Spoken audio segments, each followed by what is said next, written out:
नमस्कार, मी मंदार फणसे. बेधडकमध्ये तुमचं स्वागत. बेधडकमध्ये आज आपण चर्चा करणार आहोत श्रीहरी अणे, जे आपले महाधिवक्ता आहेत. त्यांनी मराठवाडा सुद्धा स्वतंत्र व्हावं या प्रकारचे विचार प्रदर्शित केले आणि त्यावरनं आज विधिमंडळाच्या अधिवेशनामध्ये गदारोळ झालेला आहे. अर्थात अणेंना का हे म्हणावं लागतं, ही परिस्थिती अणेंवरती का आली आणि त्याच्या अनुषंगाने आपण ही चर्चा करणार आहोत.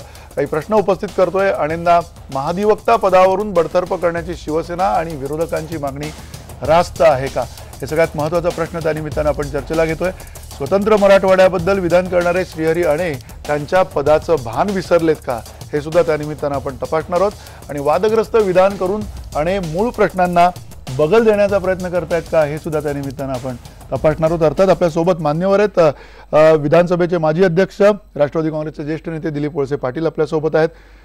ज्येष्ठ नेते शेकापचे जयंत पाटील आपल्यासोबत आहेत, ज्यांनी आज विधान परिषदेमध्ये सुद्धा जोरदार आवाज उठवला होता श्रीहरी अणे यांच्या वक्तव्याच्या विरोधामध्ये.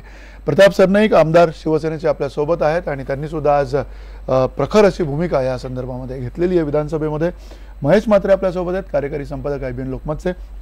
डॉक्टर अनिल बोंडे आपल्यासोबत आहेत, भाजपचे आमदार आहेत आणि स्वतंत्र विदर्भाच्या संदर्भात त्यांची सुद्धा स्वतंत्र मतं आहेत आणि त्या अनुषंगाने आपण ही चर्चा करणार आहोत. सगळ्यात पहिला प्रश्न दिलीप वळसे पाटील तुम्हाला आहे.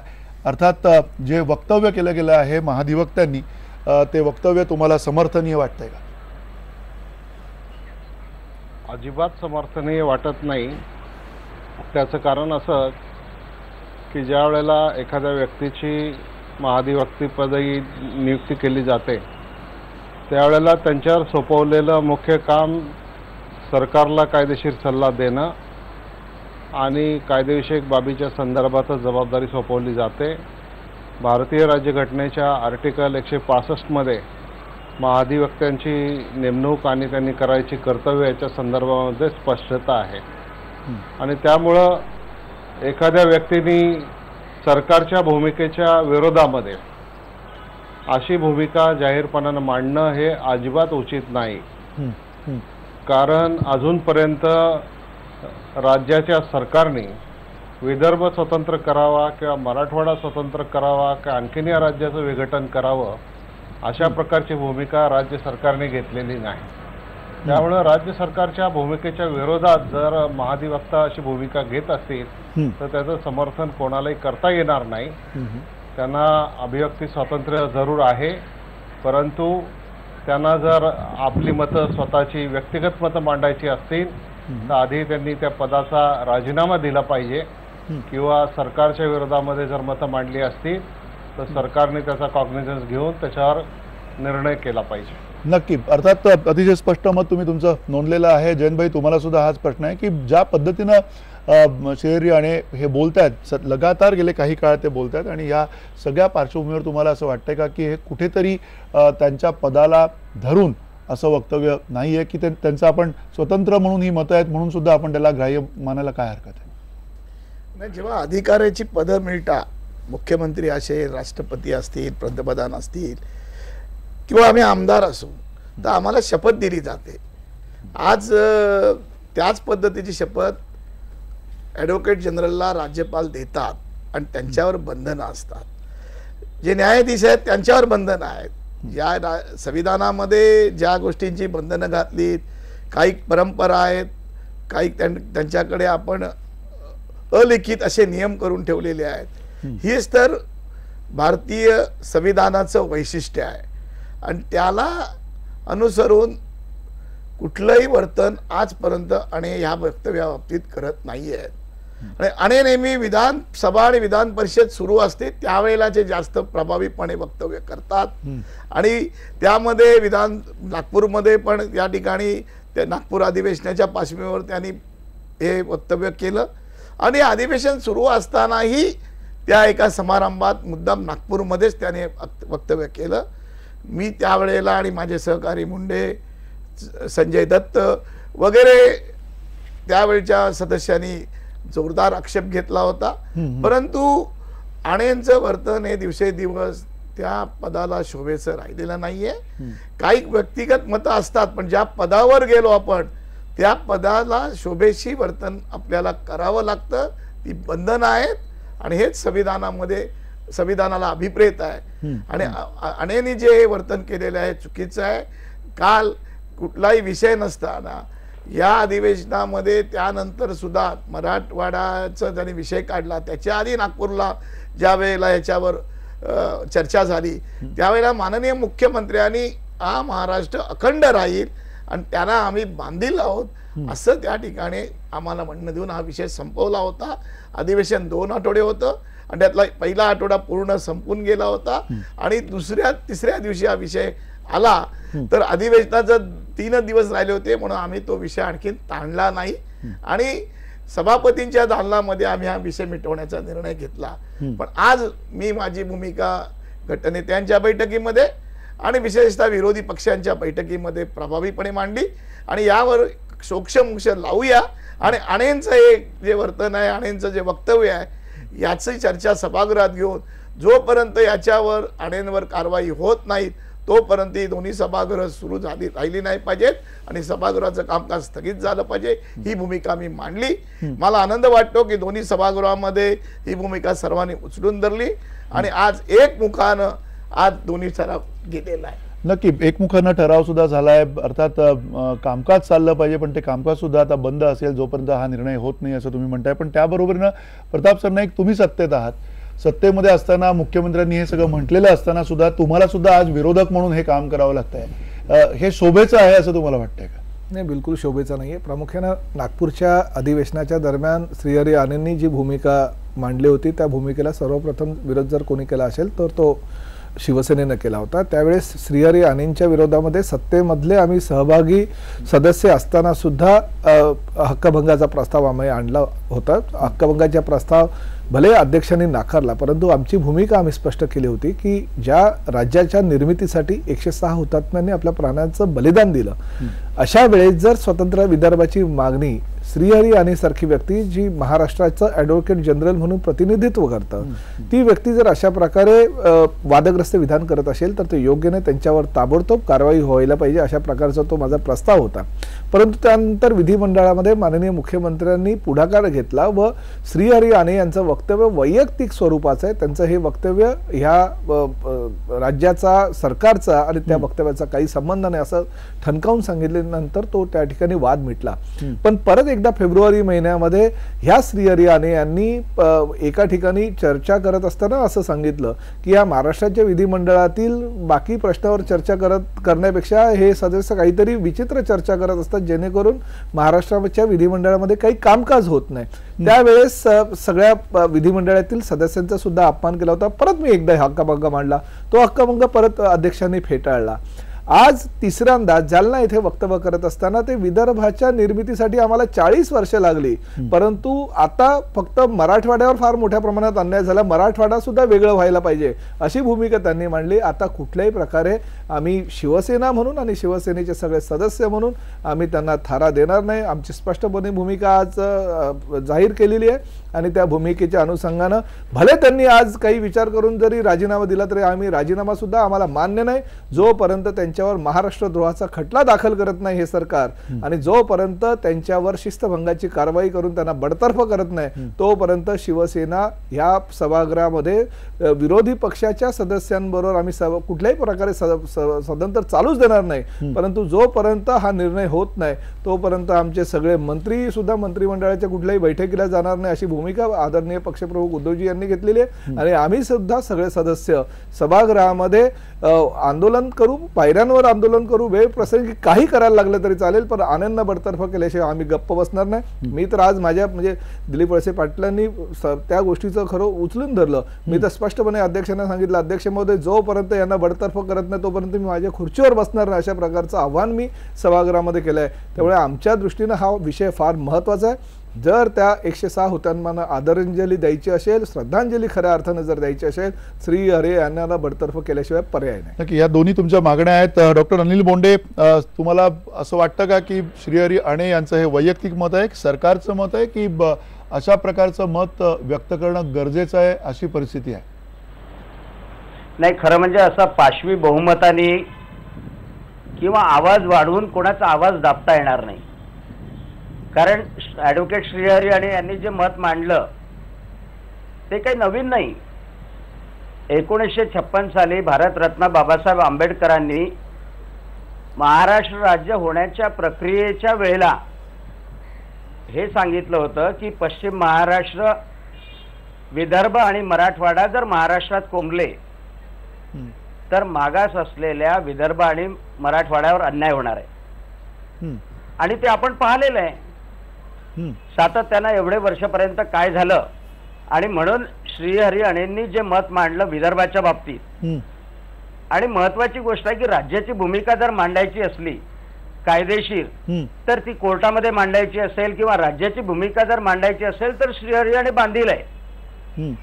परंतु त्यांची जी भूमिका, मनातून जी भूमिका आहे ते भारतरत्न बाबासाहेब आंबेडकरांना मानत असतील किंवा विदर्भ वेगळा पाहिजे यासाठी बांधील असतील तर ती वैयक्तिक भूमिका मांडू नये असा आग्रह धरणं चुकीचं आहे. नाही नक्की, पण त्या मतावर विधान भवनामध्ये वैयक्तिक मत त्यांना राष्ट्रवादी त्यांचं जे काम आहे डॉक्टर बोंडे डॉक्टर अनिल बोंडे असं म्हणणं चुकीचं आहे. उद्या मी म्हटलं विदर्भ पाहिजे, मी डॉक्टर अनिल बोंडे, माझा आवाज येतोय का तुम्हाला? आमदार आहे डॉक्टर बोंडे, तुम्हाला आवाज येतोय का माझा? मला प्रश्न त्याच्यातला एक प्रतिप्रश्न, तुम्हाला माझा आवाज तुमच्यापर्यंत पोहोचतोय का? पोहोचतोय. हा, पण त्यातला एक प्रतिप्रश्न तुम्हाला असा आहे की तुम्ही सत्तेमध्ये आहात आणि राज्याची अनेकदा जी काही सीमावादाच्या संदर्भातल्या वगैरे जी काही बाजू मांडायची असते, एक संपूर्ण राज्य म्हणून, संयुक्त महाराष्ट्र म्हणून ज्यावेळेला बाजू मांडायची असेल अशा वेळेला महाधिवक्ता पदाच्या माणसांनी अशी मतं व्यक्त करणं हे तुम्हाला चुकीचं वाटत नाहीये का? नाही, बिलकुल चुकीचं वाटत नाही. कारण की त्यांनी सरकारची बाजू मांडलेली नाहीये, स्वतःचं मत मांडलेलं आहे. आणि सरकारला जर बाजू मांडायची असेल आणि ते सहमत नसतील तर त्यांनी राजीनामा देऊन मोकळं व्हावं. परंतु सरकारने त्यांना बाजू मांडायला सांगितले नाहीये की विदर्भ असो की मराठवाडा असो म्हणून. आणि त्याच्यामुळे वैयक्तिक जी मूलभूत भावना आहे ती व्यक्त करणं काही चुकीचं आहे असं मला वाटत नाही. ठीक आहे, तुम्ही म्हणता मूलभूत भावना आहे ती व्यक्त करणं काही चुकीचं नाही असं तुमचं म्हणणं आहे. पुन्हा महेश, ज्या मुद्द्यावरनं हा सगळा गोंधळ सुरू झालेला आहे यातला सगळ्यात मूळ मुद्दा असा आहे की या पदाच्या व्यक्तीने असं करणं, त्यांचं कदाचित वैयक्तिक मत असेलही आहे, पण या वैयक्तिक मताचं आत्ता प्रदर्शन करणं आणि जसं जयंतभाई म्हणतात किंवा प्रताप सरनाईक म्हणतात की दरवेळेला अधिवेशन असल्यावरती अशा पद्धतीचं मत व्यक्त करणं, त्यांच्या मागण्या ज्या आहेत त्या राजकीय स्वरूपाच्या आहेत किंवा नाही ते आपण नंतर जाऊया. माजी विधानसभा अध्यक्ष सुद्धा इकडे आहेत, त्यांनाही कदाचित आपण विचारू थोड्या वेळाने की नेमका त्यांना गुन्हा म्हणून त्यांच्याकडे बघता येणं शक्य आहे किंवा नाही. पण तत्पूर्वी तुम्हाला हाच प्रश्न विचारायचा की श्रीहरी अणेंनी त्या पदावरून हे म्हणणं हे त्यांना शोभतं का? आपण सगळेजण जाणतो की मागील विधानसभा हिवाळी अधिवेशन जेव्हा झालं होतं त्यावेळेस राज्यासमोरचे जे प्रश्न होते त्या प्रश्नांची त्या विधिमंडळ अधिवेशनामध्ये चर्चा होईल अशी सगळ्यांची धारणा होती. परंतु अधिवेशनाच्या तोंडावरच महाधिवक्ता श्रीहरी अणे यांचं विधान आलं, स्वतंत्र विदर्भाला त्यांनी हवा दिली होती आणि त्यानंतर जे काय झालं ते आपण सगळे जाणत आहात. आता या अधिवेशनाच्या मध्ये सुद्धा म्हणजे छगन भुजबळांच्या अटकेनंतर ज्या गोष्टी झाल्या होत्या आणि आता पुन्हा सोमवारी अधिवेशनाच्या पहिल्या टप्प्यामध्ये सगळे सदस्य असताना ज्या पद्धतीने वेगळं वातावरण निर्माण झालं, स्वतंत्र विदर्भ आणि त्याच्या जोडीला आता स्वतंत्र मराठवाड्याची चर्चा सुरू झाली. आपण साधारणतः दुष्काळाच्या याच्यामध्ये चर्चेमध्ये आणेवारी चर्चेत असते, आणेवारी विषय नेहमी चर्चेत असते. इथे ही वेगळी आणेवारी विधिमंडळातल्या कामकाजाच्या संदर्भात लावली पाहिजे असं मला वाटतं. पहिल्यांदा हा पहिला मुद्दा आला. दुसरा मुद्दा असा आहे की जसं आता आमदार बोंडे म्हणाले की त्यांच्या पक्षाला वेगळ्या पद्धतीने वेगळा विदर्भ हवा आहे, प्रताप सरनाईक यांच्या पक्षाला संपूर्ण महाराष्ट्र एक संघ हवा आहे आणि तरीही हे दोन्ही पक्ष एकत्र राज्य करतायत. दोन टोकाच्या भूमिका असलेले दोन पक्ष एका मांडीला मांडी लावून या राज्यामध्ये राज्य करत आहेत आणि त्यांच्या महाराष्ट्राच्या अस्तित्वाबद्दलच्या भूमिका ज्या आहेत या परस्पर भिन्न आहेत. म्हणजे एकीकडे प्रताप सरनाईक यांनी आता प्रतिज्ञा घेतलेली आहे की मी जोपर्यंत महाधिवक्ता श्रीहरी अणे यांना पदावरून घालवत नाही तोपर्यंत मी खुर्चीवर बसणार नाही. परंतु ज्या पक्षाची भूमिका श्रीहरी अणे तो करतायत त्या पक्षाचा मुख्यमंत्री त्यांना बडतर्फ करेल का हा सुद्धा इथे मुद्दा महत्त्वाचा असतो. आता याच्यामध्ये या दोन्ही गोष्टी सोडून आपण याच्यातलं राजकारण बाजूला ठेवून जर मूळ प्रश्नाकडे जर बघायचं ठरवलं म्हणतात तर केळकर समितीने जो अहवाल दिलेला आहे त्या अहवालामध्ये प्रादेशिक असमतोल स्पष्टपणे मान्य केलेला आहे. प्रादेशिक असमतोल हा विकासाच्या दृष्टिकोनातून जर असेल तर एकत्र राज्याच्या संदर्भात विकासाचा जो विषय आहे तो विषय सुद्धा चर्चेला गेला पाहिजे. आणि आता श्रीहरी आणे यांनी जर ती भूमिका प्रामाणिकपणे मांडली असेल, जर त्यांची भूमिका राज्याच्या विकासासंदर्भात असेल, सगळ्या राज्याच्या विकासासंदर्भात असेल. आता आमदार बोंडे यांनी जो डॉक्टर बाबासाहेब आंबेडकरांच्या विचाराचा उल्लेख केला ते मी सांगू इच्छितो की 1955 मध्ये डॉक्टर बाबासाहेब आंबेडकर यांचा टाइम्स ऑफ इंडियामध्ये लेख प्रसिद्ध झाला होता. त्या लेखामध्ये त्यांनी संपूर्ण देशामध्ये देशातील हिंदी भाषिक, तमिळ भाषिक आणि मराठी भाषिक प्रदेशामध्ये जे मोठे प्रदेश आहेत यांची विभागणी का गरजेची आहे हे मांडलं होतं. त्याच्यात बौद्ध ग्रंथांचा आधार घेऊन डॉक्टर आंबेडकर यांनी त्रय महाराष्ट्राची निर्मितीची पूर्णपणे म्हणजे डॉक्टर आंबेडकरांनी नकाशा सुद्धा दिलेला होता. तर या सगळ्या पार्श्वभूमीवर याचा वेगळ्या पद्धतीने विचार झाला पाहिजे, याचा सकारात्मक पद्धतीने विचार झाला पाहिजे. पण केवळ श्रीहरी आणे एक वेगळ्या प्रकारचा मुद्दा मांडतात आणि विधिमंडळाच्या समोरचे सगळे प्रश्न संपतात, हे सुद्धा थांबलं पाहिजे.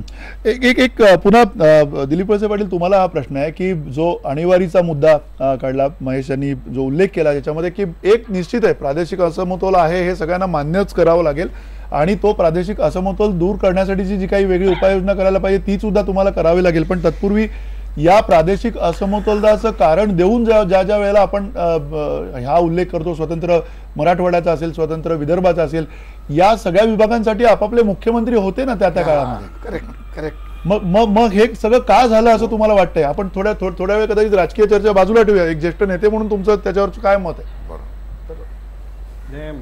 मुळामध्ये आपली जी चर्चा चालली आहे, महेश म्हात्रेंनी जे विचार मांडले किंवा डॉक्टर बोंडेंनी जे विचार मांडले ते थोडंसं या आजच्या चर्चेपासून दूर जाणारे विचार आहेत. आजच्या चर्चेचा जो रोग जो आहे तो रोग प्रामुख्यानं महाराष्ट्राचं विभाजन होऊ द्यायचं का आणि त्याच्या संदर्भामध्ये कोणी काय भूमिका घ्यायची. राज्याचे मुख्यमंत्री सुद्धा ज्यावेळेला शपथ घेतात त्यावेळेला ते सगळ्या राज्याचे मुख्यमंत्री म्हणून, अखंड राज्याचे मुख्यमंत्री म्हणून शपथ घेतात आणि या राज्याच्या सगळ्या भूमिका एकत्रितपणानं निभावण्याची जबाबदारी असते. त्याचप्रमाणे ज्यावेळेला ॲडव्होकेट जनरल शपथ घेतात त्यावेळेला ॲडव्होकेट जनरल हे सुद्धा या सगळ्या राज्याचे ॲडव्होकेट जनरल म्हणून राज्याच्या हिताची भूमिका घेऊन त्याच्यामध्ये भूमिका मांडतात आणि ती कोर्टात मांडायची आहे, सरकारला सल्ला द्यायचा आहे आणि गरज पडली तर विधानसभेमध्ये येऊन विधानसभेला सुद्धा सल्ला द्यायचा आहे.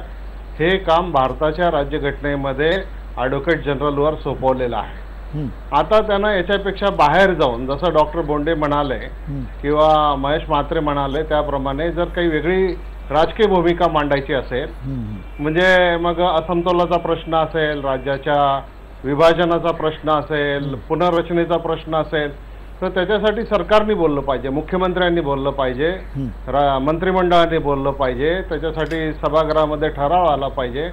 आज एखादा त्रयस्थ माणूस ज्याला या विषयावर भूमिका मांडण्याचा अधिकार नाही, व्यक्ती म्हणून त्यांना जरूर अधिकार आहे, पण व्यक्ती म्हणून त्यांनी तो अधिकार बजवायच्या आधी आज ज्या वैधानिक पदावर ते बसलेले आहेत त्या वैधानिक पदाचा त्याग करून मग कोणतीही व्यक्तिगत भूमिका त्यांनी मांडली तर त्याला कोणाचा विरोध असायचं काही कारण नाही. आणि म्हणून आज आपल्याला या प्रश्नाची सरमिसळ करून चालणार नाही. विदर्भ असेल, मराठवाडा असेल, मागासलेले भाग असतील, त्यांच्या विकासाचे प्रश्न असतील, ते विकासाचे प्रश्न सोडवण्यासाठी चर्चा सभागृहाच्या बाहेर वेगवेगळ्या प्लॅटफॉर्मवर नेहमी होतच असतात. आणि म्हणून आज जो मुद्दा आहे तो मुद्दा की महाधिवक्त्यांनी आज ज्या विषयाच्या संदर्भात भूमिका मांडली, तुम्ही एक गोष्ट लक्षामध्ये घ्या. काल कोणीतरी सांगितलं स्वतंत्र विदर्भ झाला पाहिजे. काल सोलापूरला बोलत असताना त्यांनी जी भूमिका मांडली की मराठवाड्यावर खूप अन्याय झालाय, मराठवाडा सुद्धा स्वतंत्र झाला पाहिजे, मुख्यमंत्र्यांना बोलायला अडचण आहे परंतु तुम्ही सगळ्यांनी तयार राहिलं पाहिजे, हे एक प्रकारचं प्रोव्होकेशन आहे जनतेला. उद्या जर एखाद्याने मांडलं की पश्चिम महाराष्ट्र अलग झालं पाहिजे, आणखीन कोणी भूमिका मांडली मुंबई केंद्रशासित राज्य झालं पाहिजे, तर मग ज्या हुतात्म्यांनी या संयुक्त महाराष्ट्राच्यासाठी लढा दिला आणि हे महाराष्ट्र राज्य विदर्भ मराठवाड्यासह एकत्रित राज्य झालं, ते राज्य मोडून टाकायचं का, हा खरा प्रश्न याच्यामध्ये आहे आणि त्याच्यासाठी ती भूमिका आहे. आणि म्हणून याच्यात सगळ्यात पहिलं म्हणजे जसं प्रताप सरनाईकांनी सांगितलं की मुख्यमंत्र्यांनी नागपूरच्या अधिवेशनामध्ये संयुक्त महाराष्ट्राचीच भूमिका मांडली होती, त्याच्यापेक्षा वेगळी भूमिका सरकारच्या कुठल्याही प्रतिनिधीला घेता येणार नाही, ती त्यांनी घेता कामा नये. आपल्या स्वतःवर बंधनं घातली पाहिजेत, मर्यादा पाळल्या पाहिजेत आणि मर्यादा ह्या कायद्याच्या मर्यादा आहेत आणि त्या सगळ्या कायद्याच्या मर्यादा पाळूनच प्रत्येकाने काम करायला पाहिजे. मला असं वाटतं की आता आपण दुसऱ्या चर्चेचा याच्यामध्ये समावेश करून हा विषयाला आपण डायल्यूट करू नये. आज विधानमंडळ म्हणजे नेहमी असं काही समजायचं कारण नाही की विधानमंडळातले सदस्यांना काही समजत नाही आणि म्हणून ते काहीतरी विषय सोडून देऊन काहीतरी विषय काढतात. शेवटी हा महाराष्ट्राच्या अस्मितेचा प्रश्न आहे आणि महाराष्ट्राच्या अस्मितेचा प्रश्न असताना हे राज्य एकसंघ ठेवायचं की नाही, ठीक आहे, केंद्र सरकारला ठरवू दे लहान राज्य करायची का, राज्य सरकारला ठरवू दे लहान आणखीन विभागणी त्याच्यामध्ये करायची का, पण तो लेजिस्लेचरचा प्रश्न आहे, एक्झिक्युटिव्हचा प्रश्न आहे, मंत्रिमंडळाचा प्रश्न आहे, तो राजकीय प्रश्न आहे. तो प्रश्न असा एखादा नेमलेला अधिकारी नाही ठरू शकत. राज्यपालांनी त्यांना ज्यावेळेला नेमलं त्यावेळेला त्यांच्या कार्यपद्धतीबद्दल काही बंधनं घालून दिलेले, त्या बंधनातच त्यांनी काम केलं पाहिजे आणि त्या बंधनात काम करायचं नसेल तर त्यांनी आपली जागा सोडली पाहिजे. नक्की, तुम्ही अतिशय स्पष्ट ते बोललेलं आहेत. जयंतभाई, तुम्हाला सुद्धा हा प्रश्न आहे की सीमावादासारखा आपल्याकडे एक आवासून असलेला नेहमीचाच प्रश्न आहे, ज्याच्यामध्ये शिवसेनेची एक भूमिका आहे, भाजपची एक भूमिका आहे. त्याबरोबर पाणी वाटपासारखा एक आंतरराज्य प्रश्न आहे. अनेक 2-3 राज्यांबरोबरचा आपला सातत्याने संघर्ष हा पाण्यासाठी सुद्धा चालू आहे. अशा वेळेला ह्या पाण्याच्या मुद्द्यावरती किंवा या सीमावादाच्या मुद्द्यावरती आपली बाजू ज्यावेळेला मांडण्याची वेळ येईल आणि ॲडव्होकेट जनरल म्हणून त्यांची जी भूमिका त्यांना पार पडण्याची वेळ त्यावेळेला ते आपल्या राज्याची बाजू घेतील आणि आत्ता राज्याच्या संदर्भातनं अंतर्गत त्यांची वेगळी मतं मांडतायत.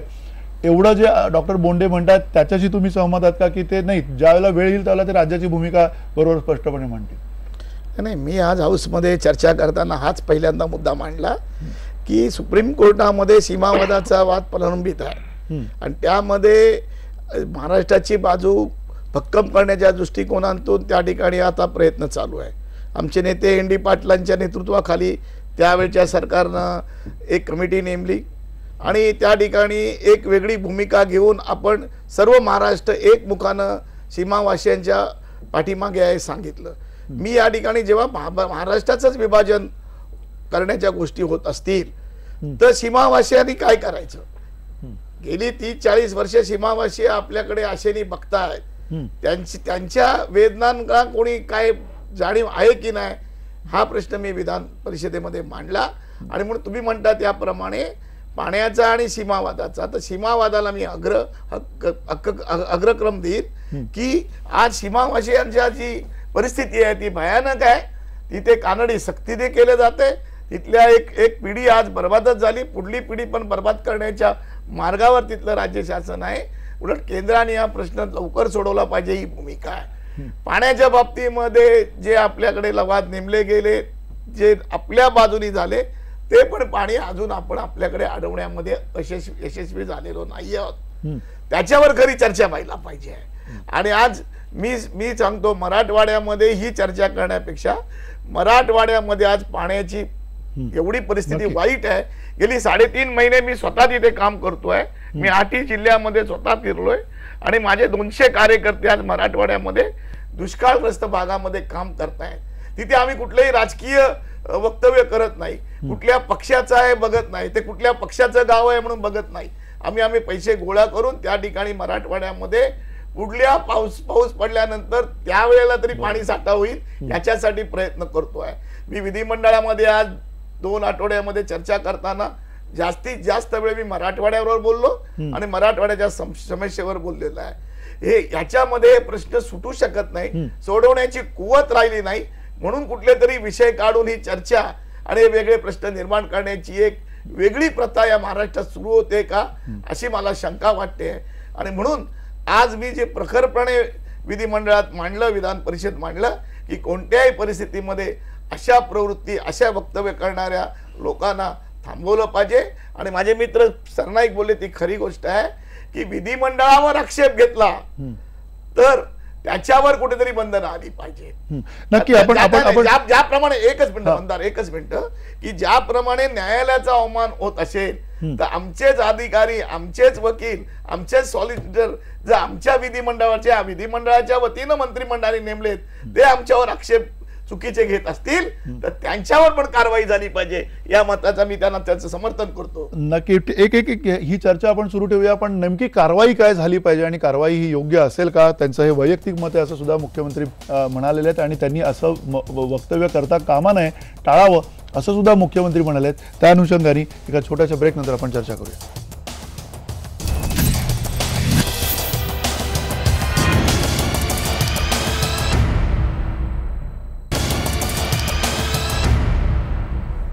पुन्हा एकदा स्वागत. बेधडकमध्ये आपण चर्चा करतोय श्रीहरी आणे यांच्या वक्तव्याबद्दल आणि अर्थात तीव्र प्रतिक्रिया आहेत. आपले काही प्रेक्षक काय म्हणतात पाहूयात. राजश्री मोरे म्हणतायत अशी वक्तव्य निराशाजनक आहेत, हा जनतेचा अपमान आहे. विकास आंबले म्हणतायत असं बेजबाबदार वक्तव्य केल्याबद्दल त्यांच्यावर राष्ट्रद्रोहाचा गुन्हा का दाखल करू नये. संतोष शिंदे म्हणतायत महाराष्ट्र तोडण्याची भाषा करण्याआधी संयुक्त महाराष्ट्राचा लढा आठवावा लागेल. भावेश घरत म्हणतायत महाराष्ट्राचा महाधिवक्ता राज्याचे तुकडे करण्याचं स्वप्न कसं बरं बघू शकतो. आणि महेश गवंडळकर म्हणतायत सरकारी पदावर राहून राज्याच्या अखंडतेविरोधात बोलणं हा दुटप्पीपणा आहे. पुन्हा डॉक्टर अनिल बोंडे, तुम्ही जे म्हणताय वेगळ्या विदर्भाची कदाचित चर्चा आपण वेगळ्या पद्धतीनं करू शकतो. जो सामाजिक असमतोल आहे, आर्थिक असमतोल आहे, त्या संदर्भात सुद्धा महेश म्हात्रे यांनी काही मतं मांडलेली आहेत. पण तत्पूर्वी तुम्हाला मुळात हे जी आता प्रतिक्रिया लोकांनी सुद्धा दिलेल्या आहेत, तुम्हाला हे पटतं का की हा दुटप्पीपणा आहे असं तुम्हाला वाटत नाहीये का? आणि जी कारवाईची मागणी शिवसेनेने केलेली आहे त्या कारवाईच्या मागणीला तुम्ही पाठिंबा देताय का? नाही, उलट मला असं वाटतं हा दुटप्पीपणा नाही. कारण अटॉर्नी जनरल झाल्यानंतर जर त्यांनी त्यांची भूमिका बदलवली असती तर मी त्यांना दुटप्पी म्हटलं असतं. आणि सगळ्यात महत्वाची गोष्ट की आज मराठवाडा आणि विदर्भातल्या शेतकऱ्यासाठी समर्पित असलेलं बजेटवर चर्चा होती की यामध्ये बाकीच्या सगळ्या लोकांनी शेतकऱ्यांसाठी अजून काय करायला पाहिजे हे सुचवायचं काम होतं. ऊर्जेवरची चर्चा होती, त्याचं मंत्र्याचं उत्तर होतं. आणि या सगळ्या गोष्टीमध्ये असल्यापेक्षा एका विधानावर संपूर्ण सभागृह बंद करणं किंवा कोणत्याही गोष्टीला महाराष्ट्र द्रोह म्हणणं हे काही योग्य आहे असं मला वाटत नाही.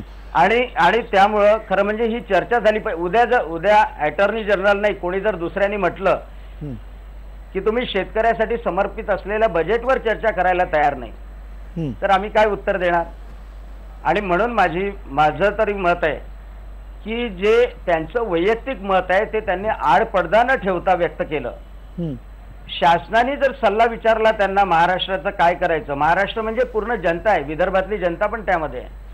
अहो मराठवाड्यावर आजही अन्याय होतोय. मराठवाड्यामध्ये डॉक्टर बोंडे मराठवाड्यावरती अन्याय होतो म्हणजे डॉक्टर बोंडे मराठवाड्यावरती आलेली आपत्ती आहे, त्या आपत्तीसाठी सगळेजण काम करतायत, करणं सगळ्यांनी अपेक्षित आहे आणि ते प्राथमिकतेनं करणं अपेक्षित आहे. पण त्याबरोबरीनं मराठवाड्यात मुख्यमंत्री झाले आहेत, उपमुख्यमंत्री झाले आहेत, मंत्री झालेले आहेत, सगळ्या पक्षांचे मंत्री झालेले आहेत. अजून अन्याय म्हणजे नेमकं काय? म्हणजे तुम्हाला लोकप्रतिनिधी मिळालेले आहेत, फंड्स आलेले आहेत तिकडे. आणि बोंडे मला याला जोडून एक प्रश्न आहे. पुत्र मुख्यमंत्री झाला, तो संपूर्ण महाराष्ट्रासाठी काम करतोय. ऐका ना, मला बोंडे याला जोडून एक प्रश्न विचारायचा आहे. मराठवाड्याच्या हक्काचं पाणी मिळत नाही.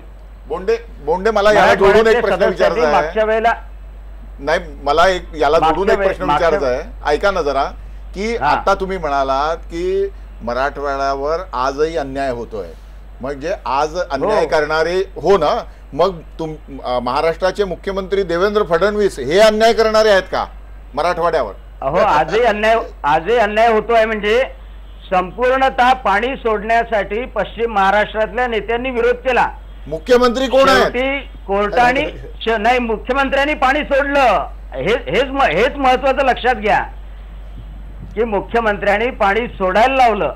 म्हणजे तो विरोध सहन करून सुद्धा जर पश्चिम महाराष्ट्रात देवेंद्रजी फडणवीसांच्या जागेवर दुसरा माणूस असता तर मराठवाड्यावर अन्याय झाला. नाही, मूळ मुद्दा असा आहे.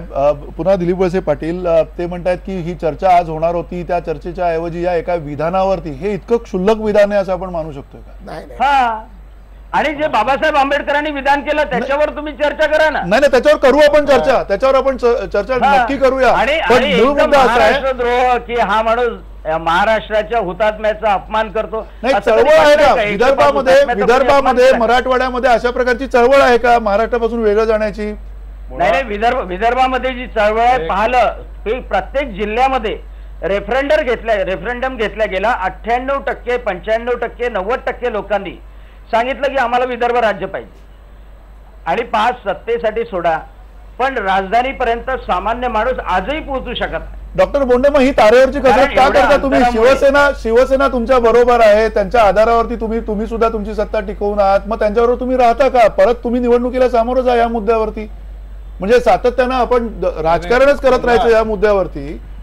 सगळ्यांना बरोबर पण घ्यायचंय, सगळ्यांचे विरोधी मतं जी आहेत ती सुद्धा तुम्हाला सामावून घ्यायची आहेत. मला असं वाटतं यावर राजकारण नाहीये, ज्या भूमिका स्पष्ट आहे. वळसे पाटील साहेब तुम्ही बोला. कारण नाही, प्रश्न असा आहे की तुम्ही जो प्रश्न डॉक्टर बोंडे साहेबांना विचारला त्याचं उत्तर त्यांच्याकडे नाहीये, त्याच्यामुळे ते ही चर्चा दुसऱ्या दिशेने घेऊन जाऊ इच्छित आहेत. प्रश्न असा आहे की आज सभागृह जे बंद पडलं ते विरोधी पक्षाच्या बाजूनी बंद पडलेलं नाही, तर ते सत्तारूढ पक्षाच्या बाजूनी बंद पडलं. विरोधी पक्षाचं म्हणणं एवढंच होतं की या संदर्भामध्ये सरकारने आपली भूमिका स्पष्ट केली पाहिजे, मुख्यमंत्र्यांनी सभागृहात येऊन या संदर्भामध्ये निर्णय दिला पाहिजे. मुख्यमंत्री विधान भवनात असूनही आज सभागृहामध्ये येऊ शकले नाही. आता मी काही कोणाला याच्यामध्ये दोष देऊ इच्छित नाही. मराठवाड्यावर अन्याय झाला, विदर्भावर अन्याय झाला, आणखी कोणावर अन्याय झाला, तो अन्याय दूर करायची जबाबदारी आपली सगळ्यांचीच आहे. प्रश्न एवढाच आहे की याच्या संदर्भामध्ये ज्या वेळेला ॲडव्होकेट जनरल सारखी एखादी व्यक्ती, उद्या तुम्ही मला सांगा की याच विषयाच्या संदर्भामध्ये एखादी केस एखाद्या हायकोर्टामध्ये किंवा सुप्रीम कोर्टात गेली तर सध्याच्या ॲडव्होकेट जनरलला राज्याच्या बाजूनी एकत्र महाराष्ट्राच्या बाजूनीच भूमिका त्यांना मांडावी लागेल, सरकारची भूमिका म्हणून. मग सरकारची भूमिका आणि व्यक्तिगत भूमिका अशा दोन भूमिका घेता येत नाही. उद्या समजा राज्याच्या मुख्य सचिवांनी स्टेटमेंट केलं की हे माझं व्यक्तिगत मत आहे, मुंबई केंद्रशासित प्रदेश झाला पाहिजे, तर ते तसं चालणार नाही. आणि त्याच्यामुळं आज मग विजेवरची चर्चा असेल किंवा अर्थसंकल्पावरची चर्चा असेल ती करायला तयार आहे. आणि डॉक्टर बोंडे साहेबांना मला एवढंच सांगणं आहे की तुम्हाला जे पाहिजे, मग स्वतंत्र विदर्भ पाहिजे का स्वतंत्र मराठवाडा पाहिजे, तुमची एकदा राजकीय भूमिका ठरवा, विधानमंडळात तसा ठरावा ना, आणि मग त्याच्यामध्ये तुम्ही निर्णय करा.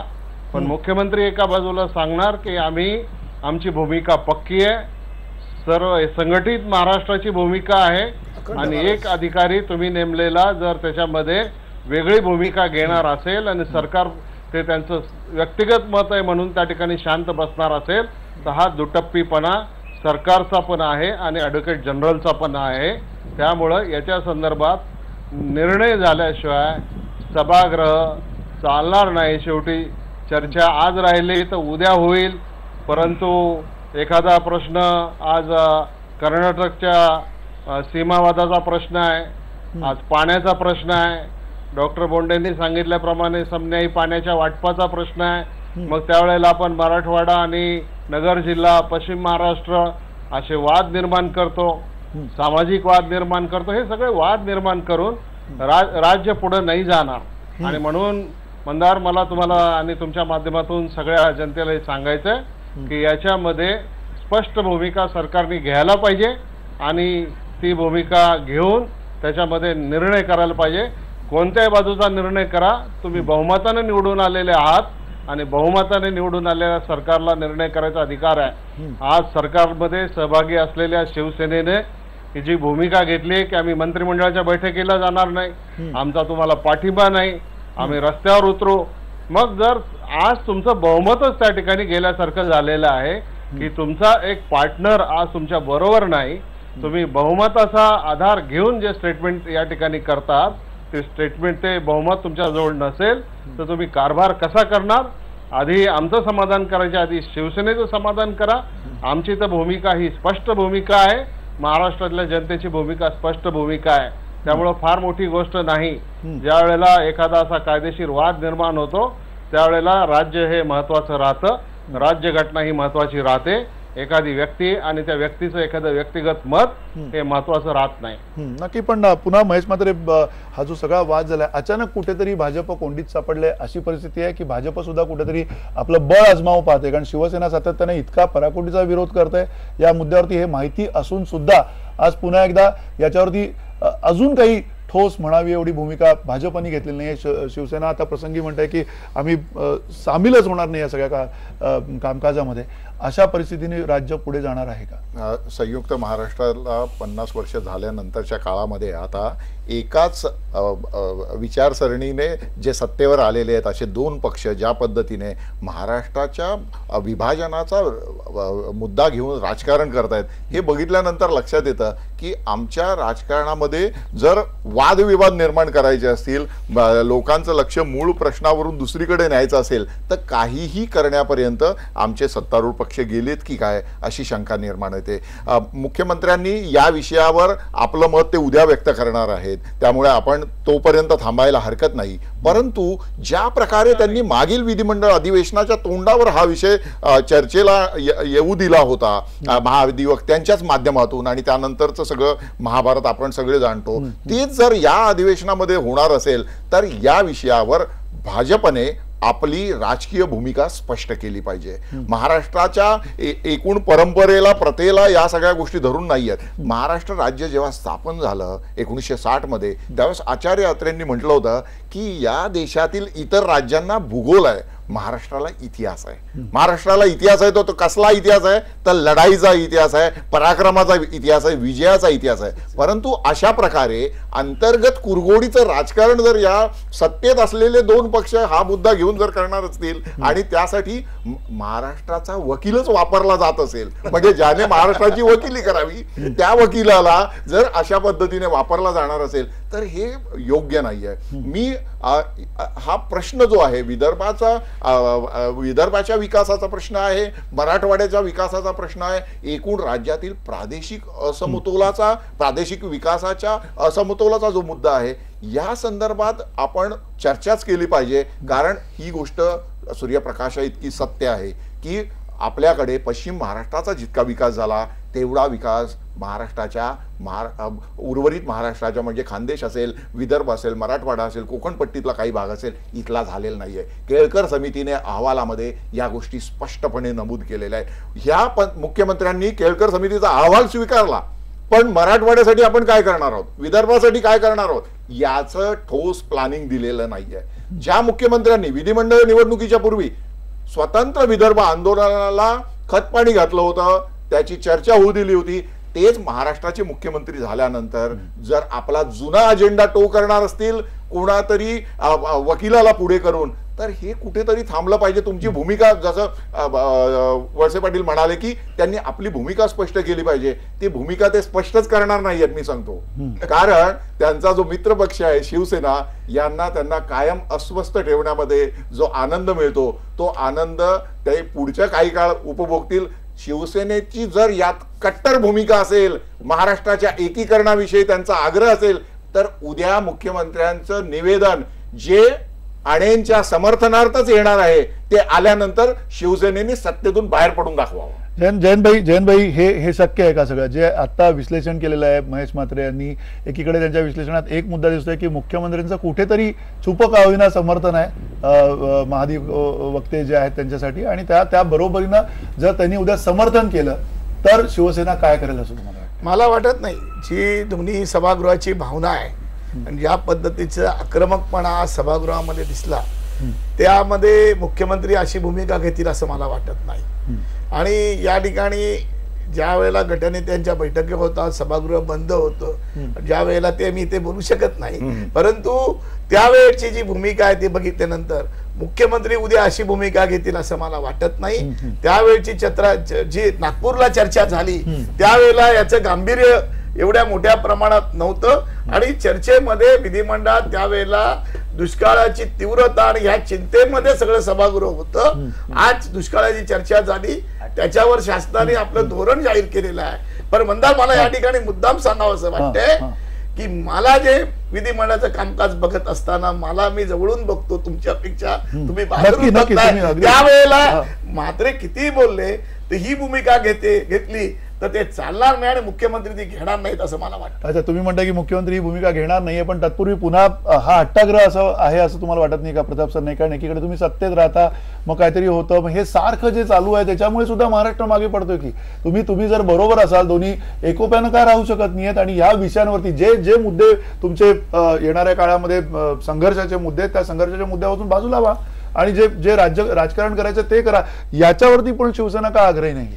प्रामुख्याने मंदार, तुम्हाला एक गोष्ट मी या ठिकाणी सांगू इच्छितो की गेल्या वर्षी श्रीहरी आने यांची नियुक्ती ह्या राज्याचे ॲडव्होकेट जनरल म्हणून ज्या वेळेस झाली त्यानंतर नागपूरचं अधिवेशन होतं आणि त्या अधिवेशनाच्या एक दिवस अगोदरच त्यांनी एका मंचावर आपली भूमिका स्पष्ट केली आणि स्वतंत्र विदर्भाच्या मागणीचा त्यांनी पुनरुच्चार केला आणि ते करत असताना त्यांनी सांगितलं की मी राज्याचा ॲडव्होकेट जनरल जरी असेल तरी अनेक कुटुंबियांनी म्हणजे माझ्या आजोबांनी स्वतःच्या सुरुवातीलाच स्वतंत्र राज्याच्या म्हणजे विदर्भ हा स्वतंत्र राज्य असावा याची मागणी केलेली आहे. ती मागणी मी आता रेटतोय, ती मागणी आमच्या कुटुंबियांची जुनीच आहे. मला असं वाटतं की श्रीहरी आने हे फार मोठे सिनियर काउन्सिल आहेत, ॲडव्होकेट जनरल होण्यापूर्वी ते हायकोर्टामध्ये फार मोठ्या प्रमाणात प्रॅक्टिस करतात, त्यांना वेगळ्या प्रकारचा मान आहे. अशी व्यक्ती जी फार हुशार व्यक्ती आहे की ज्या व्यक्तीला राज्याचे ॲडव्होकेट जनरल म्हणून मुख्यमंत्र्यांनी लगेच नियुक्त केलं. मला एक गोष्ट या ठिकाणी सांगावीशी वाटते की नागपूरच्या हिवाळी अधिवेशनाच्या पहिल्याच दिवशी त्यांनी अशा प्रकारचं वादग्रस्त वक्तव्य का केलं? परत आता अर्थसंकल्पीय अधिवेशन चालू असताना जालनामध्ये येथे जाऊन त्यांनी फक्त स्वतंत्र विदर्भाच्या मागणीसाठी आम्हाला 40 वर्ष लागली, मराठवाड्याच्या निर्मितीची तुम्ही मागणी करा कारण तुमच्यावर फार मोठा अन्याय झाला. अशा प्रकारचा वादग्रस्त वक्तव्य करण्यामागे त्यांची भूमिका नक्की काय आहे हे सुद्धा समजून घेतलं पाहिजे. नक्की मला असं नाही मंदार, एक मिनिट, मला असं वाटतं की अशा प्रकारे वादग्रस्त वक्तव्य करून सतत चर्चेत राहण्यासाठी, कारण जसं ओवेसी सतत आपला राजकीय स्वार्थ साधण्यासाठी काहीतरी वादग्रस्त वक्तव्य करत असतो, कधी भारत माता की जय, कधी पोलिसांनी बाजूला मला स्पष्टपणे सांगतो, शिवसेनेची ही मूळ मागणी आहे आणि शिवसेना अखंड महाराष्ट्रासाठी निपाणी आणि कारवारसह संयुक्त महाराष्ट्र व्हावा ही शिवसेनेची भूमिका आहे आणि यासाठी शिवसेनेने केवढी आंदोलनं केली, किती नेते तुरुंगातील याची सुद्धा तुम्हाला कल्पना आहे. त्यामुळे महाराष्ट्राची ही ओवेसीची अवलाद तर नाही ना असा प्रश्न आमच्या मनामध्ये निर्माण झालेला आहे. त्यामुळे मला असं वाटतं की हे जाणीवपूर्वक अशी वादग्रस्त वक्तव्य करतात आणि मुख्यमंत्र्यांना अडचणीत आणतात. पुढे जाऊन मी तुम्हाला सांगतो की ज्यावेळेस विधिमंडळामध्ये आमचं आंदोलन चालू होतं त्यावेळेस मुख्यमंत्री आलेत. मुख्यमंत्र्यांना आमच्या सगळ्या मंत्र्यांसह मी सुद्धा त्या ठिकाणी होतो. मुख्यमंत्र्यांच्या भूमिकेवर आम्हाला बिलकुल चिंता करायची किंवा काळजी करायची गरज नाही, कारण ते जेव्हा वातावरण त्यांनी बघितलं तेव्हा मुख्यमंत्री सुद्धा हवालदिल झालेला आम्ही आमच्या डोळ्यांनी पाहिलेलं आहे. मुख्यमंत्र्यांना सुद्धा त्यांनी केलेलं वादग्रस्त वक्तव्य बिलकुल आवडलेलं नाहीये. त्यामुळे असं काही नाहीये की शिवसेना आणि भारतीय जनता पक्षाच्या दोन्ही याच्यामध्ये काही समन्वय नाहीये आणि काहीतरी वेगळी भूमिका त्यांची वेगळी भूमिका आमची असं काही नाही म्हणता की समन्वय नाहीये, पण पक्षाची भूमिका वेगळी आमची. मुख्यमंत्री उद्या ज्यावेळेला भूमिका मांडतील त्यावेळेला हा समन्वय किती आहे तेही आपल्याला कळेल. पण डॉक्टर बोंडे, आता जो अर्थसंकल्प मांडला गेलेला आहे त्याच्यामध्ये मराठवाड्याला दिलेलं जे प्राधान्य आहे की जे गरजेचं आहे, विदर्भाला दिलेलं प्राधान्य आहे, ग्रामीण भागाला दिलेलं प्राधान्य आहे, ते सगळं स्पष्ट दिसतंय. असं सगळं असताना ही अशी वक्तव्य तुम्ही का खपवून देताय? पक्ष म्हणून तुम्ही आता या मागणीला शिवसेनेच्या पाठिंबा देताय का की त्यांचा केवळ राजीनामा नाही तर त्यांना बडतर्फ केलं पाहिजे श्रीहरी आने यांना? अहो नाही, सगळ्यात महत्वाची गोष्ट की पाशवी बहुमत समजा पश्चिम महाराष्ट्राचं किंवा उर्वरित महाराष्ट्राचं ऐका तर आणि कुणाकडे पाशवी बहुमत आहे? तर विदर्भातल्या 62 आमदारांचा विचारही नाही घ्यायचा का? डॉक्टर बोंडे आपण जो शब्द वापरला त्याला प्रताप सरनाईक आक्षेप घेत आहेत. पाशवी याचा अर्थ पशुतुल्य नाही. कसं झालं की एका श्रीहरी आनेच्या वक्तव्यांनी, महाधिवक्त्यांच्या वक्तव्यांनी सगळेजण उठून की महाराष्ट्र द्रोही आहे,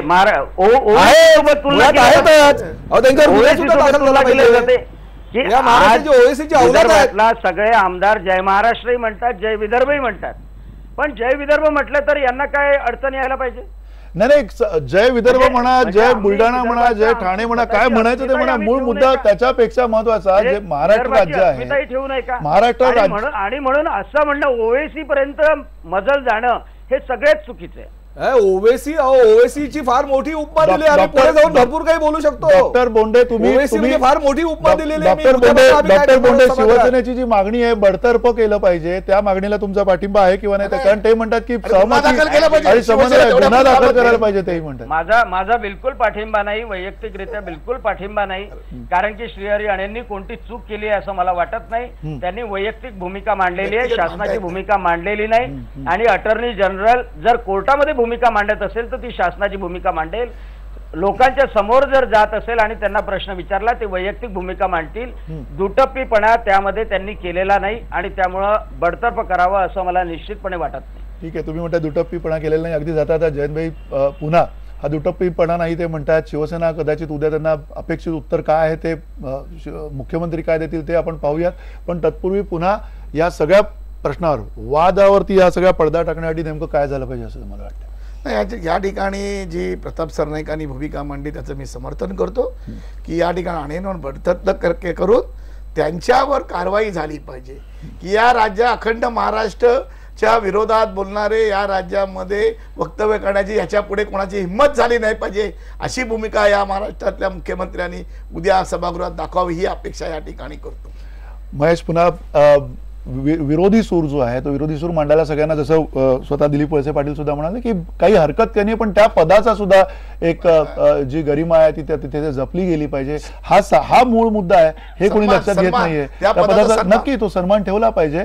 तर या मुद्द्यावरती कोणी बोलताना दिसत नाहीये, खास करून भाजपमध्ये. नाही, पदाचा सन्मान ठेवलाच गेला पाहिजे. आणि ज्या पदावर ज्या कामासाठी श्रीहरी आणे यांना नेमलेलं आहे त्या कामाशी संबंधित विषयांवर जर ते बोलणार असतील तर त्यांना आपण त्या संदर्भात दोषी धरू शकतो. परंतु हा वेगळा विषय जेव्हा ते मांडतात तेव्हा त्यांची जी सीमा आहे ती सीमा सुद्धा मुख्यमंत्र्यांनी मागील अधिवेशनाच्या वेळेस मांडून ठेवायला पाहिजे होती की त्यांनी या विषयावर मत व्यक्त करावं की न करावं.